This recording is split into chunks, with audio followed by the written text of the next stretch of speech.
My naam is Mariska en hierdie is Dis Hoe Ons Moor vanuit die Milie FM podcast studio. In Mei 2018 is die klein dorpie Stella in Suid-Afrika se Noordwes provinsie geruk deur die tragiese sterftes van twee tienermeisies, Charnel Yu, 17 en Marna Engelbreg, 16, albei leerders aan Stella Hoërskool. Die saak het nasionale aandag getrek vanweë die ontstellende aard van die voorval en die daaropvolgende ondersoek. Charnel Yu was 'n lewenslustige en gewilde leerder, bekend vir haar uitgaande persoonlikheid en aktiewe betrokkenheid by skoolaktiwiteite. Marna Engelbreg, Charnel se beste vriendin, word beskryf as vriendelik en akademies sterk met die droom om 'n veearts te word. Albei meisies was koshuisleerders en die voorval het in die koshuis plaasgevind. Op die oggend van 26 Mei 2018 het die koshuismatrone Charnel se liggaam gevind waar sy aan 'n trapreëling gehang het. Aanvanklik het dit soos 'n selfdood gelyk.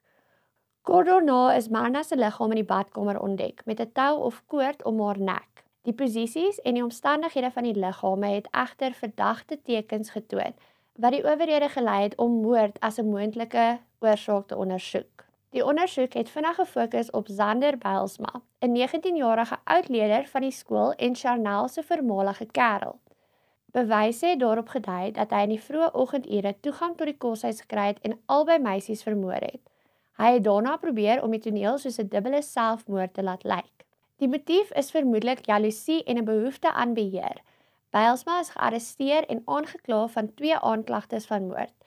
Tydens die hofsaak het hy erken dat hy die moorde gepleeg het en het gesê, "En toe hang ek haar," in verwysing na Charnel. Die hof het hom op beide aanklagtes skuldig bevind. In 2020 is Zander Bylsma gevonnis tot 2 lewenslange vonnisse vir die moorde op Charnel en Marna.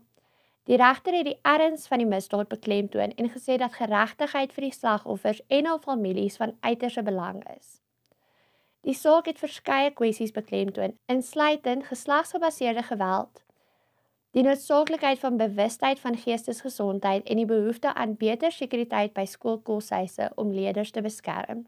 Gaan like en subscribe en laat weet vir my wat dink jy van die Stella-moorde. Gaan jy die dokumentêr kyk wat op Showmax is daaroor en indien jy doen, laat weet vir my wat jy dink hier in die comments hieronder en dan gesels ons bietjie daaroor. Ek sal graag wil hoor wat julle opinies is oor al hierdie. En dan sien ek julle weer volgende week vir die nuutste episode van Dis Hoe Ons Moor. Bye!